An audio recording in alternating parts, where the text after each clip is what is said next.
Hello dear students, welcome to the video. इस video के अंदर हम डिस्कस करेंगे कि ओएमआर शीट को करेक्टली किस तरीके से फिल किया जाता है। जैसा कि आप जानते हैं, ये फर्स्ट टाइम सीबीएसई के एग्जाम्स में यानी कि 10th क्लास और 12th क्लास के बोर्ड एग्जाम्स में ओएमआर शीट का यूज हो रहा है। तो हमें फुल नॉलेज होनी चाहिए कि ओएमआर शीट को करेक्टली किस तरीके से फिल किया जाता है। तो यही मैं आपको आज बताने आया हूं, ताकि एग्जाम में आप किसी भी तरीके की कोई भी गलती ना करें। तो वीडियो को केयरफुली आपको देखना है और एंड तक वीडियो को देखना है। तो चलिए स्टार्ट करते हैं हम। ये आपकी ओएमआर शीट आप देख पा रहे होंगे। सबसे पहले हम डिस्कस करते हैं कि इसके अंदर कुछ कॉलम्स बने हुए हैं, जैसे रोल नंबर या day and date of examination, centre number and name, subject code and name, candidate name, father name, school code and name. ये सभी के सभी कॉलम ऑलरेडी फिल्ड होंगे, पहले ये फिल किए होंगे। आपको इनमें कुछ भी फिल नहीं करना है।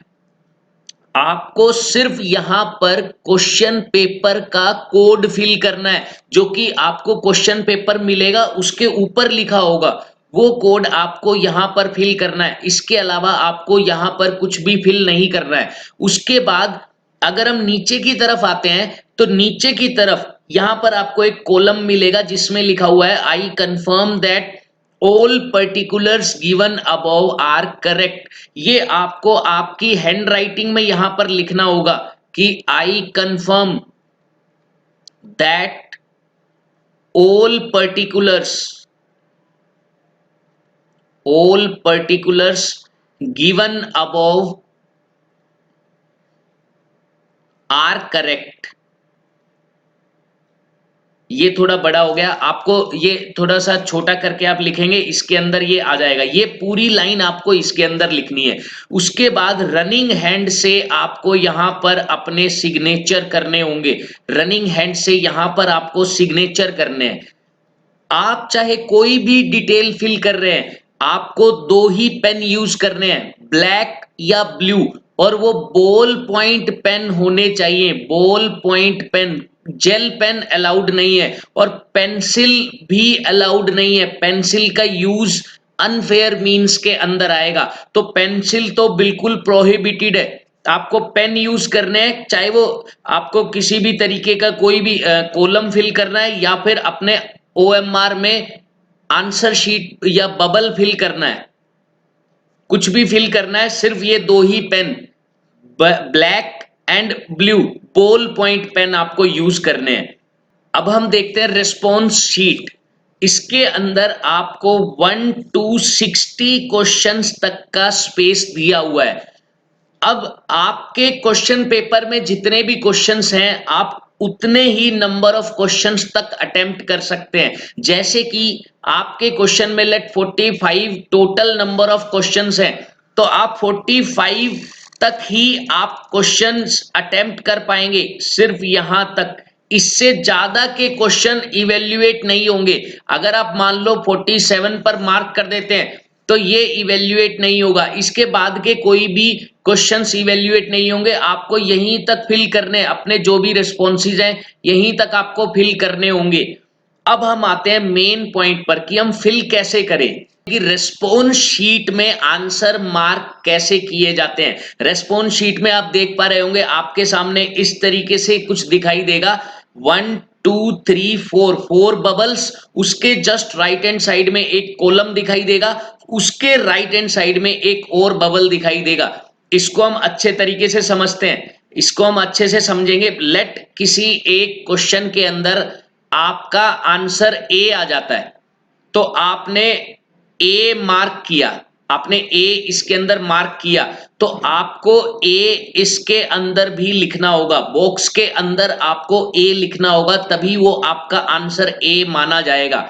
अब मान लो आप इस तरीके से कर देते हैं कि आपने यहां तो ए लिख दिया, लेकिन आपने बबल में नहीं लिखा, तो वो क्वेश्चन अनअटेम्प्टेड माना जाएगा, वो क्वेश्चन इवेल्युएट नहीं होगा। इस बात को याद रखना, वो क्वेश्चन इवेल्युएट नहीं होगा। अच्छा, अगर आपने ये किया कि आपने बॉक्स में तो ए लिख दिया लेकिन बबल फिल नहीं किया, तो ये अटेम्प्टेड माना जाएगा और आपका रिस्पॉन्स इसके अंदर ए कंसीडर किया जाएगा, ए आपका रिस्पॉन्स कंसीडर किया जाएगा। अगर आप ऐसा करते हैं कि आपने लेट बी बबल फिल किया, आपने बी को फिल कर दिया और आपको बाद में ये लगा कि ये रिस्पॉन्स तो बिल्कुल गलत है, ये रिस्पॉन्स बिल्कुल गलत है, इसका आंसर तो डी आना था, तो आप बॉक्स में डी लिख सकते हैं। जो भी बॉक्स में लिखा होगा वही आंसर कंसीडर किया जाएगा, बॉक्स में लिखा हुआ आंसर ही कंसीडर किया जाएगा। अब ये आता है कि लास्ट वाला बबल जिसके ऊपर क्वेश्चन नंबर लिखा गया है, ये बबल है अनअटेम्प्टेड पार्ट के लिए, ये बबल अनअटेम्प्टेड पार्ट के लिए। अगर आपको कोई क्वेश्चन अनअटेम्प्ट करना है तो आप इसको फिल करेंगे। अब इसका मतलब ये है कि ये क्वेश्चन अनअटेम्प्ट हो गया। मान लो आपसे ये आपने बी फिल किया और फिर यहाँ डी फिल किया, फिर आपको लगा कि नहीं मैं श्योर नहीं हूं, मैं कोई दूसरा क्वेश्चन अटेम्प्ट करना चाहता हूं, तो आप अनअटेम्प्ट कर सकते हैं। अगर इस तरीके से रिस्पॉन्स फिल किया हुआ है तो ये अनअटेम्प्टेड माना जाएगा।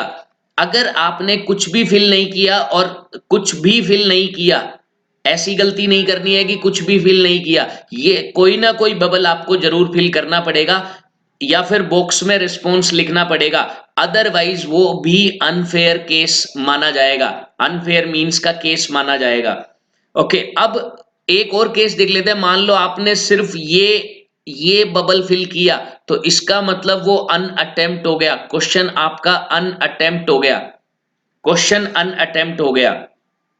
तो ये स्टूडेंट्स मेन चीजें थी जो मैंने आपको बता दी है। आई होप आप काफी अच्छे से चीजों को समझ पाए होंगे और कोई भी गलती नहीं करेंगे ओएमआर में। एक छोटी सी मैं इंस्ट्रक्शन देना चाहता हूं आपको कि सबसे पहले जैसे आपने एक क्वेश्चन सोल्व किया, आपको लगा कि इसका आंसर ए है, बबल को फिल कर दीजिए, बबल को फिल कर दीजिए।